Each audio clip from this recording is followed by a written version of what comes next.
that's how we work. We kind of think about the whole, a lot of people say we think about the whole person, but we think about all the possible subset disease categories, because that's the thing, is that you can have, when you have multiple systems are making noise, meaning you've got migraines, you've got reflux, you've got GERD, you've got irritable bowel, you have a little interstitial cystitis when you get stressed, you have all these things. It's easy to think that you've got 6 different diseases, and well, you may, but you may just have mast cell, but you probably have something else irritating them. So the question is, how do you put all these things together?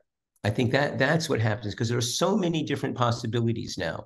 As people talk about, you can have mycotoxin problems, mold problems, Lyme problems, Epstein-Barr reactivation, long COVID, and long COVID is really probably reactivation of all the things we mentioned, as well as just a reaction to the spike protein itself is setting off your immune system. So you've got this.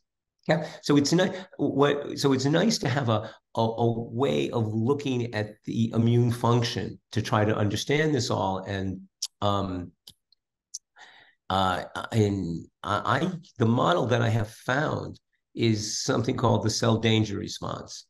Okay, because it's a way this is not a thing in itself. It's a story about how the body reacts, to stress and to life, how you preserve life.